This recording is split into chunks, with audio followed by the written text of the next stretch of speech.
Hey guys, welcome back or welcome to my channel. My name is Kat. I'm a registered dietitian and nutrition coach, and today we are talking about Herbalife or Herbalife.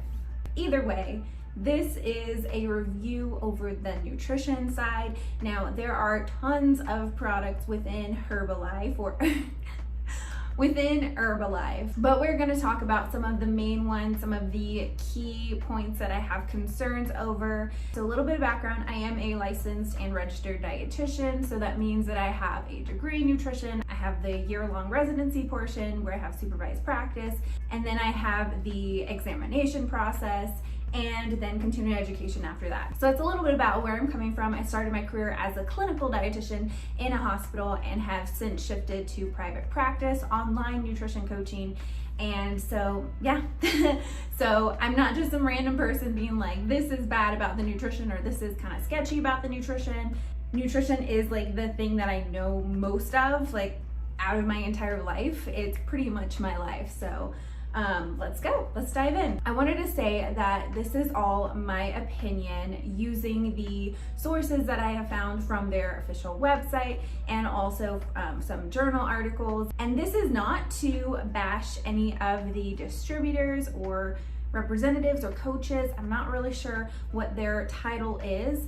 And it's not about them because they have no say over the products. They don't have any say over the ingredients, the PR. That is outside of their control because it's not their business. This is specifically about the business itself. And so I have some notes. If you see me looking over this way, let's just go.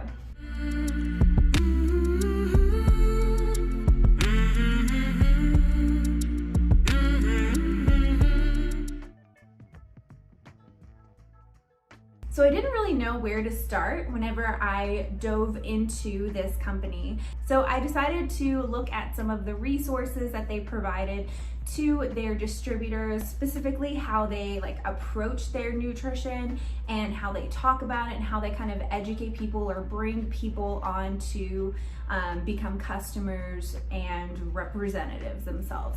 I kept seeing that they were offering this free personal wellness evaluation, and I was trying to find it, and I actually found a presentation for distributors themselves that tells them exactly how to go through the wellness presentation and their evaluation. And so I wanted to start off this video going through that and some of the yikes that I saw within there. So this is a 44-page PDF document, and it goes through that free personal wellness evaluation. But the first thing that really stood out to me was this question. It was, ask your client, what does wellness mean to you, to begin the conversation? Listen to their response to gain understanding of what they may be looking for. So what I see, and this is something that isn't just with, this is just overall how you would approach sales, but that is really a way, if you're on the other side and you're not aware of this, the reason why they're doing that is in order to find that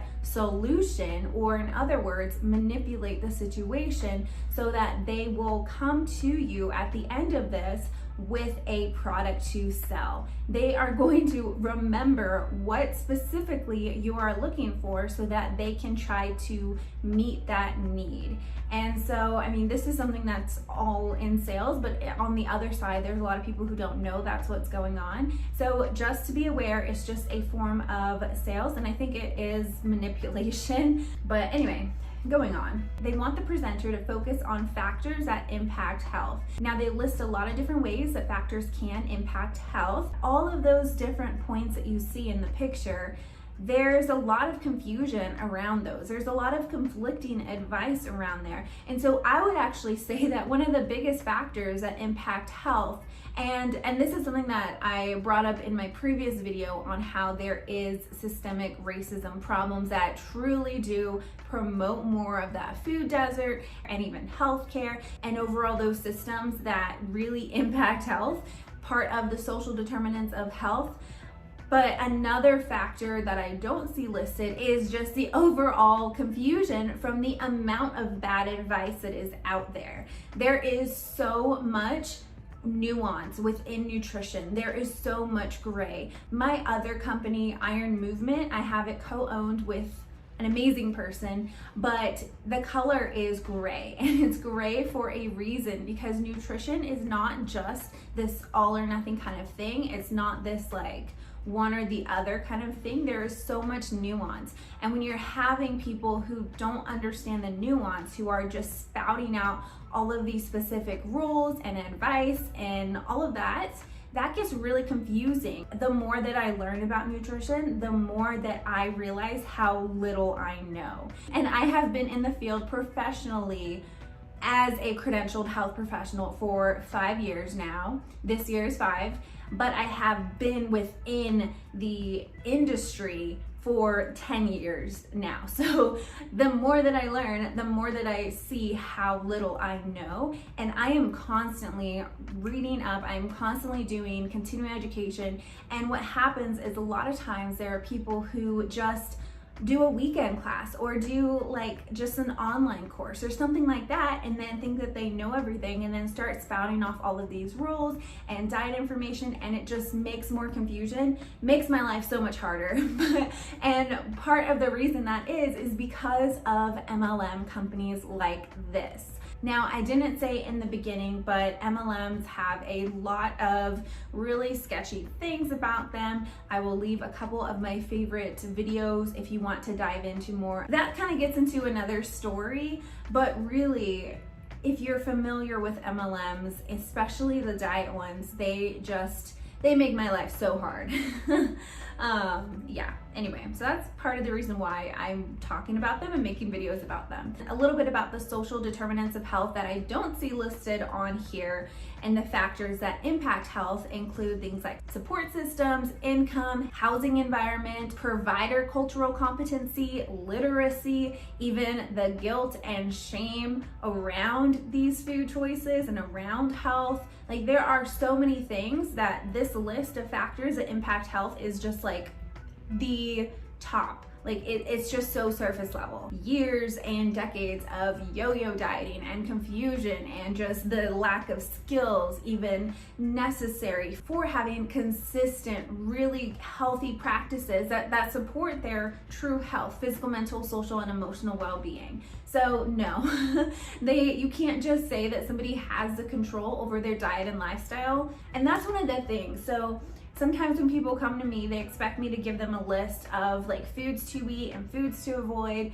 and a diet plan. That is like the furthest thing that I do. What I do is help to coach them and help them to build actions that support practices, that build skills, that helps them get closer to their goals around whole health, physical, mental, social, emotional well-being. It's not about having control over your diet, and it's not about having this kind of meal plan or anything.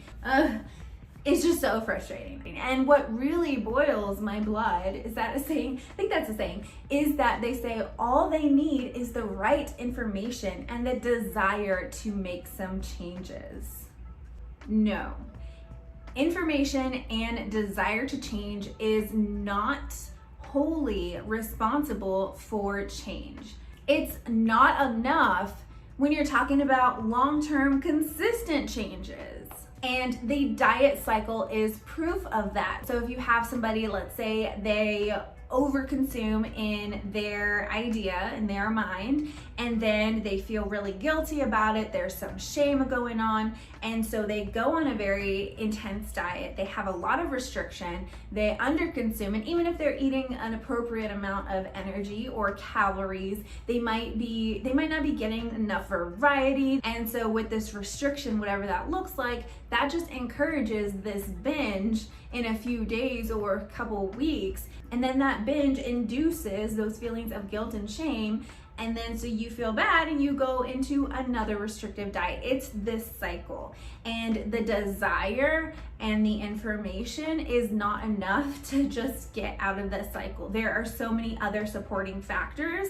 Just please tell me that there is something more. There is some kind of credentialing going on, even if it is a weekend class or something. Like,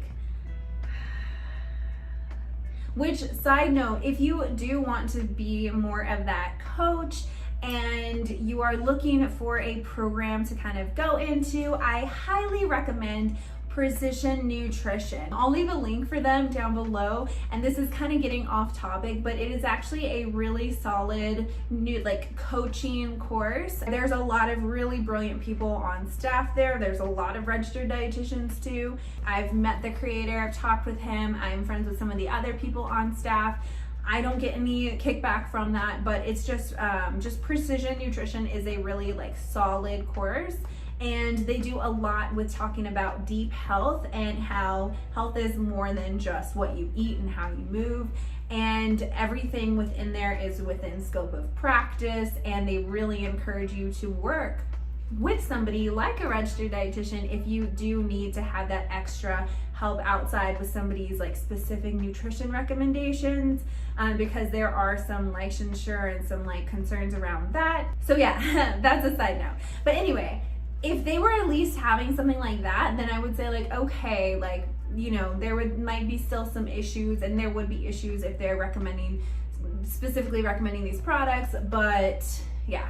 So they use this really funny term, it's called cellular nutrition. Now the reason why I think it's funny is because nutrition always is cellular. You eat macronutrients, you eat food that break down by the enzymes that cut the food up essentially, and you have these macronutrients that get further broken down and you have them go into cells in your body.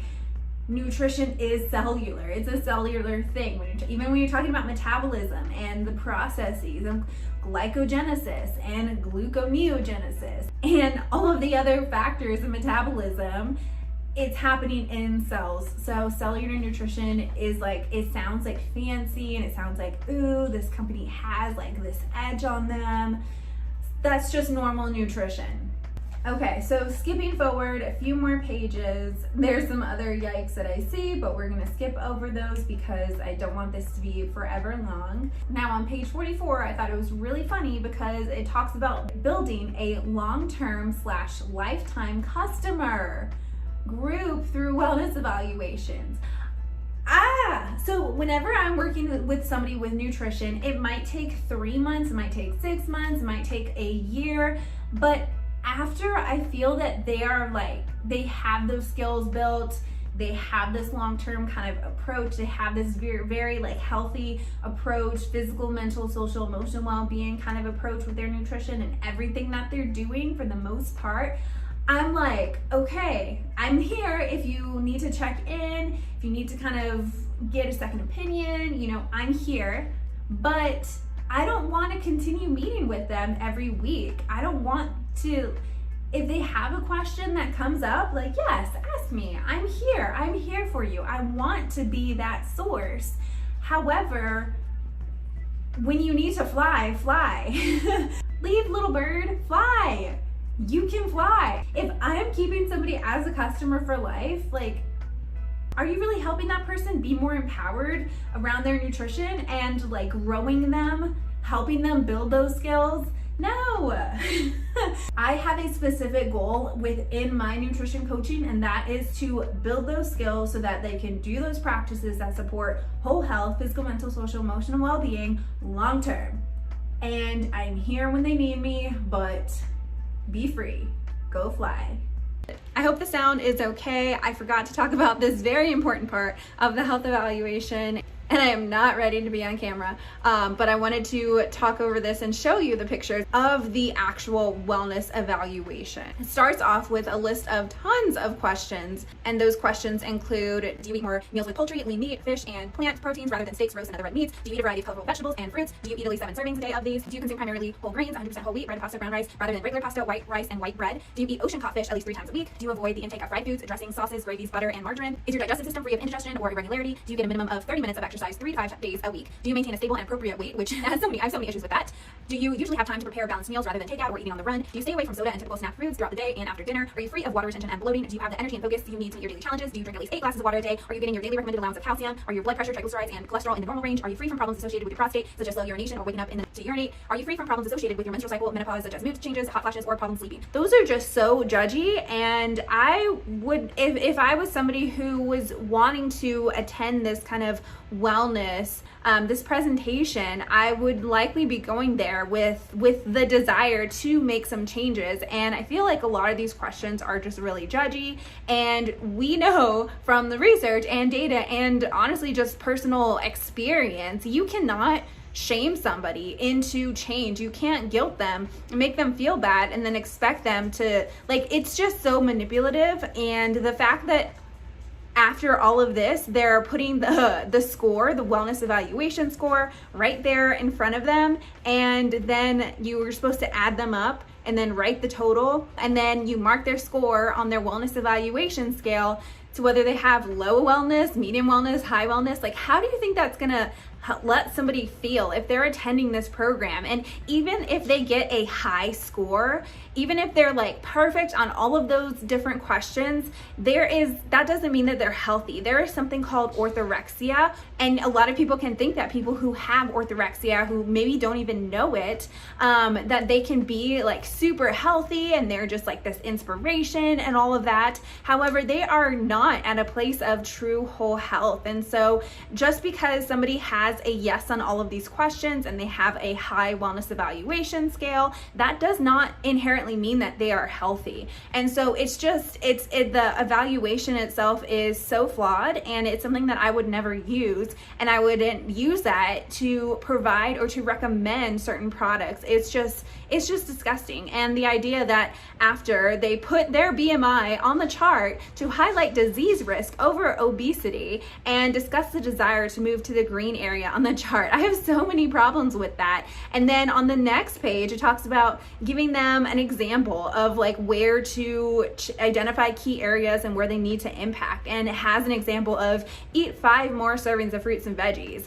And at what does that mean? How does somebody do that? And it's not even saying eat 5 servings of fruits and vegetables. It's saying eat 5 more. So you don't know what they're currently eating, how they're preparing them. What are they gonna do if you tell someone to eat 5 more servings of fruits and vegetables? Like, how are they gonna do that? What are they going to buy first off? How are they gonna cook them? What meals or snacks are they going to incorporate those in? Are you expecting them to just increase their intake by 5 more and see that as a sustainable practice? No. And so like, it's just, this evaluation is flawed, and it makes me really mad. And that's it. So back to the video. So on their website, they have just this kind of basic maintain good nutrition that they recommend. There's nothing really groundbreaking with these recommendations. They just say to eat a healthy breakfast, which that is like, how do you define healthy for that person? What does that look like? It's not just this shake that they are mentioning over here. They recommend small frequent meals, which again, for a lot of people, including myself, that really helps. For other people, it's just not necessary, and it doesn't fit with their environment and their lifestyle, and that's okay. It doesn't have to be like that. Nutritious snacks. Again, I like snacks, some people don't. It's not one or the other kind of thing. Regular hydration, cool. So what does that look like? There's not a whole lot of information around that. No mention of it depends on your environment, what the temperature is, how much you're sweating, what color your urine is, all of that important information that you need to know around hydration. It talks about having essential nutrients, which is loaded because there are so many directions that can go in. It's just telling someone to get essential nutrients. What does that mean? How are you gonna tell somebody to get essential nutrients? Like, okay, cool, what do you do from there? And then number 6 is redundant, in my opinion, because they talk about vitamins and minerals, which again, they're essential. So why are you gonna have that point too? I don't know. All right, so then we're gonna move into some of the actual products. Now their main product, I think it's their main product from what I've seen, And what they recommend is something called Formula 1, and that is a protein shake, a meal replacement shake. This is a picture of the label. If you zoom in on the nutrition facts, I always like to look at those and then also look at the ingredients. But just looking at the nutrition facts, it has 1 gram of fat, 13 grams carbs, 9 grams protein, so it's more of that meal replacement versus that protein. However, that is that's like a snack. That's a snack, a small snack at that.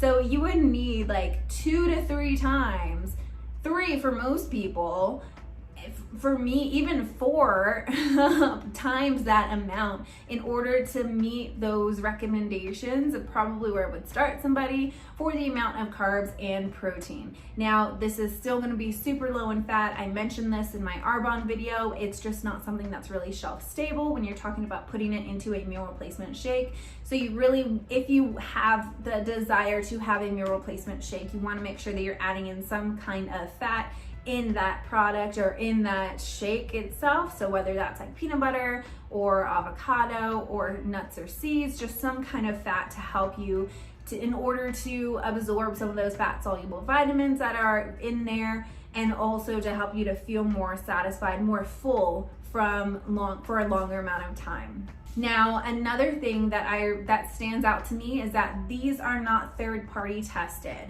So even like in my video with Arbonne or about Arbonne, we talked about third-party testing in some of their products, in the sports products that they had, and that was actually something that I was like, that's good. We need that third-party testing, whether it's by Consumer Labs or NSF. Those are actual like solid companies that do third-party testing in order to let you know that everything that's on the label is actually in the product and that there are not any like fillers or other contaminants going on. That's a really important thing. And from what I'm seeing, and I might be wrong, but I would hope that they would like promote this, is that there is no third-party testing in these products. So you're just taking their word for it. Okay, so look at the ingredients. So number 1 ingredient, cool, like that's a whole nother thing. I want to talk about the second ingredient, which is fructose. Fructose is a specific kind of carbohydrate or sugar. If you talk about the form it comes in, it can come in the form of sucrose, which is like 2 kind of molecules, glucose and fructose, are kind of holding hands. Those together, when glucose and fructose are holding hands, it's called sucrose. And so you have enzymes that like snap snap that chain. They're no longer holding hands. You have glucose over here and you have fructose over here. That's like the easiest way to explain it. So glucose over here goes through something called, in the cells, cellular nutrition. That little glucose molecule is broken down into several different other molecules, and what you get is energy, or ATP. It helps our bodies to move and all of the systems in our bodies to work, and for us to think. Like, that is where we get energy from. Every cell in the body can use glucose for energy. However, when you're talking about fructose, the only organ that can use that, or the site of fructose metabolism, is in the liver. The liver is what metabolizes that fructose molecule that we're talking about over here. So phosphofructokinase, and I don't want to get too into the biochemistry. I love biochemistry. I loved that course, Biochem 1 and 2 in school. They were so challenging, but they were really interesting. However, I'll link a video that describes the differences between glucose metabolism and fructose metabolism, and so you can kind of see more of what I'm talking about. But basically, phosphofructokinase 1 is a highly regulated enzyme in glycolysis, in that glucose metabolism, and it's activated when we're in depleted states. It's activated by something called fructose 2 bisphosphate and AMP. However, it is inhibited by ATP, citrate, hydrogen ions, so it's inhibited by being in an energy rich state. It's like an energy surplus state that it's inhibited. However, fructose metabolism bypasses that regulation, so it skips that enzymatic step. and there is little regulation in the transport to the liver. It's insulin independent, and when it bypasses that state, it can go directly into something called pyruvate to acetyl-CoA, which if we don't need the energy, that will turn into, it will be fatty acid synthesis. It will impact triglyceride levels by increasing them, and it can lead to something called non-alcoholic fatty liver disease. Fructose metabolism is faster than glucose metabolism because it bypasses the phosphofructokinase 1 rate limiting step of glycolysis or glucose metabolism. So this you can see, and I don't know if I explained it well, but there's an awesome video that kind of goes through this. But if you are having something where the primary source of carbohydrates and the primary, like the largest amount, so when you're looking at ingredient labels, the ones who are the most ingredients, the largest ingredients, the largest weight of those ingredients, that'll be the first ones listed, and then it goes on with the ones that are less of that product. And so the fact that that is the number one source of carbohydrate, that is a concern of mine. If people are consuming this on a regular basis as they are recommended by their wellness coach. So some fruits and vegetables have fructose, but it is okay because they're relatively low amounts. You're getting lots of other nutrients within those products or within those foods. So don't be afraid to have produce. Like, I don't want anybody to hear this and think that they shouldn't have any produce. That is not the case. But what I am saying is this is not the same thing as eating some grapes or banana or watermelon or an apple. It is very much a concentrated source of that very thing. And sometimes people can have fructose malabsorption, where it can cause some excessive gas. And it's something related to, if you've ever heard of the term or the diet, the FODMAP diet, that's a very real research-based, like evidence-based protocol kind of that we go through if people have IBS or certain other kind of gastrointestinal discomfort. That's something that we can work through, and one of the specific kinds of FODMAP foods is because of the fructose within there. And so sometimes people can have some gas, bloating with that, and in that case fructose acts as this like fermentable kind of fiber essentially. And so if somebody is having, that's just one reason why someone can drink that and have some discomfort, just because it's a very like intense source of that ingredient. So why is fructose in the product? So fructose can cause a lower like blood sugar rise than glucose does. Instead of glucose going like this, fructose is a little bit less steep. And an example where it might make a little bit more sense, if you've ever been pregnant, you've had the gestational diabetes test where you drink like straight up glucose. There's a reason why they are having you choose, or by having you take that glucose rather than fructose. And so because of this, some health professionals or people will recommend that you have fructose instead of glucose. However, there is that concern for that excessive intake. And so again, back to what are they recommending? What are the nutrition coaches recommending? They're recommending that excessive intake of that. And so it's just, don't do that. You don't need to have this shake in order to be healthy.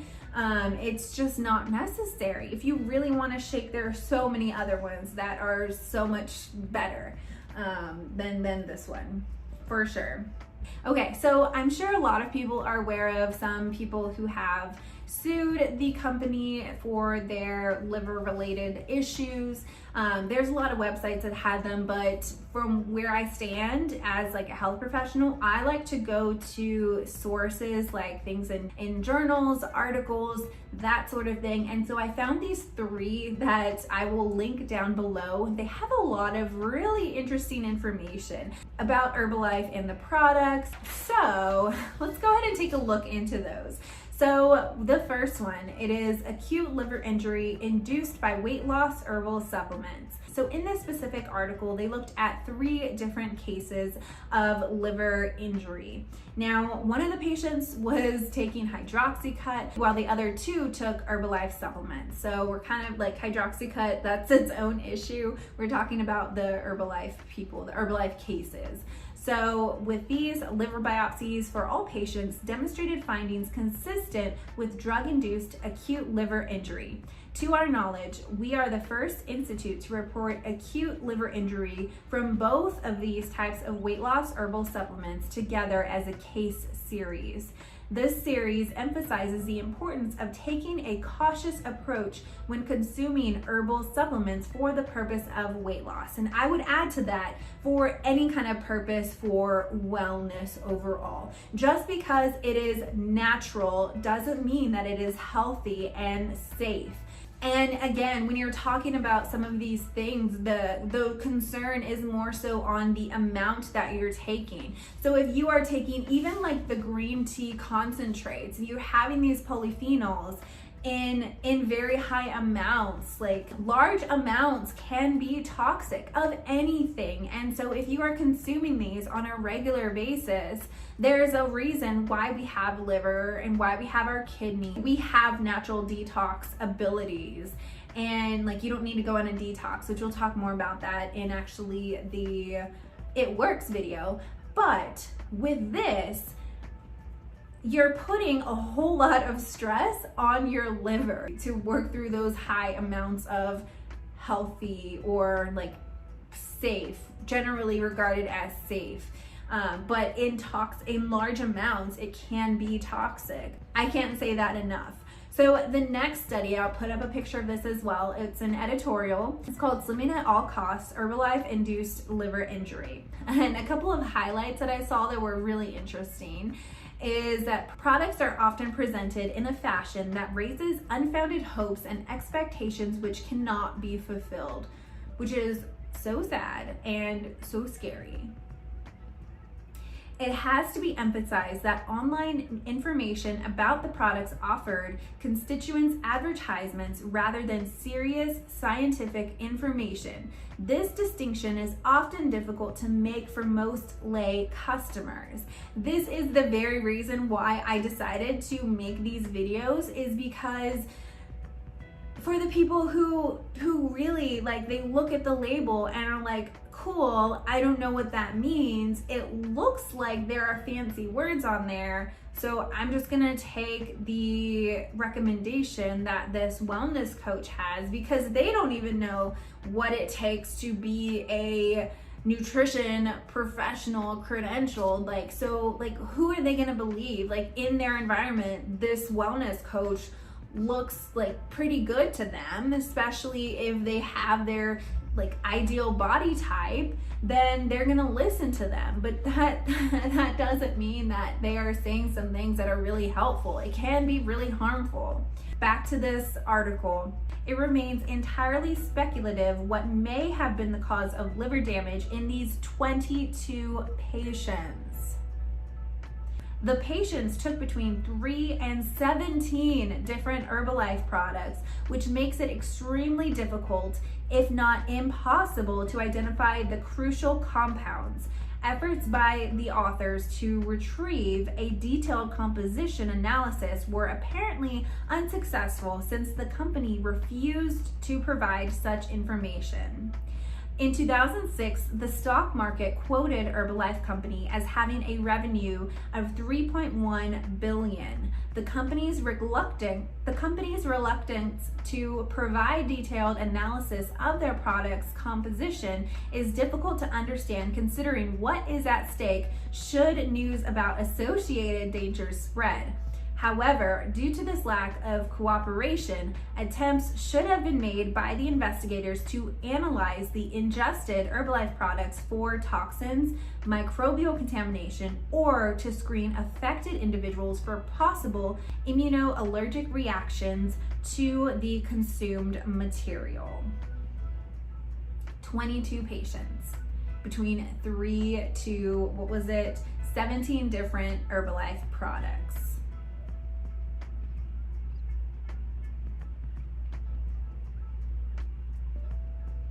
And then the third published article, clinical and research information on drug-induced liver injury. And it was in the National Institute of Diabetes and Digestive and Kidney Diseases. Some of the places that I highlighted was these multi-ingredient products appear to be generally safe and well tolerated, but prospective studies of their efficacy, tolerance, and safety have not been published. At least 50 instances of clinical apparent liver injury. So this is 50. Before, we started out with those 2 cases, and then we went to 22 patients. This is not 22. And then we went to at least 50 instances of clinically apparent liver injury have been described in persons taking Herbalife products.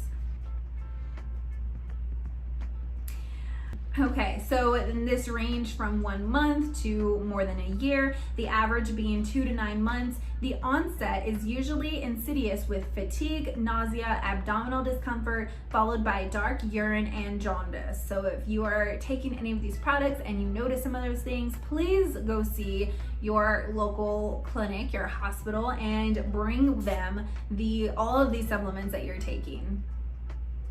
Resolution, which is great, that made my heart happy. Resolution occurred upon withdrawal. I cannot say that word ever. Withdrawal, and several instances of relapse with restarting an Herbalife product have been described, although details of the re-challenge are rarely given, largely because the re-challenge was not intentional, but as a result of a patient restarting on their own without medical supervision. And so I really hope that these clients or these patients, these people who have had these hepatic injuries, haven't gone back to their distributor and said, look, I was in the hospital, I was taking this product, and then their distributor and this is I have not heard of this happening, but I'm just hoping, and what I have seen from other videos regarding other MLM companies, but them saying oh, it can't be this, you're fine, these are safe, I've been taking them for years, I'm fine, and then they go on, or maybe they have a large stash at home because they are a distributor who can't sell any of them and they have to continue purchasing these products. Maybe they are just trying to get through their stash, and so they go back on these products and then have that reoccurrence of hepatic injury going on. I don't know why, but this paper talks about that happening. So, whatever that means.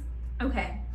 Because of many components in these multi-ingredient nutritional supplements, it is difficult to attribute the liver injury to any specific substance listed on the product labels. This is exactly true. When I was looking all over their website at all of the other different kind of products, there was just so many ingredients in there that when taken in large quantities can be toxic for the liver, and it's just I don't know which one is going to get you, but I don't recommend them. There's just no need. The liver injury that has been attributed to Herbalife products has usually been mild to moderate in severity and self-limited in course, resolving in 1 to 2 months after stopping the preparations. Rare instances of acute liver failure and even progressive fibrosis and cirrhosis have been reported, but are uncommon and not always completely well documented. So if that's not enough to keep you from those products, I don't know what is. If you have a stash of Herbalife products, I don't want you, there's something called, the sunken cost fallacy, I believe that's what it's called. The Recovering Hunbots actually talked about this before, but it's the idea that if you spend something, you feel bad, so then you have to use that product, or let's say you bought plane tickets to somewhere for some kind of conference and you feel bad for spending that money, and so you actually end up spending extra for the hotel and travel and eating and all of those extra things. And so if you have spent money on these supplements, I don't want you to feel bad for tossing them out. And that is totally your say. Again, everything in this video is my opinion. and all of my sources are linked below. But if you feel the desire to no longer consume those products and you have quite a bit amount on hand, it's okay. You don't feel bad for getting rid of that. I'm not saying that you have to do it. You can do whatever, but I personally would not want to consume any of these products. I know for my Arbonne video, I said that maybe if I had like a sample of some of the products, I would try them. This is not the case. I do not. I'm totally fine without ever having a sample of an Herbalife shake or anything like that. I hope that this was informative. I haven't really seen anybody talk about this side of Herbalife beyond the like distributor side. So if you have any comments, feel free, please leave them down below. Give this video a like, please hit subscribe and the bell icon. And that's it. All right, guys, I will talk to you later.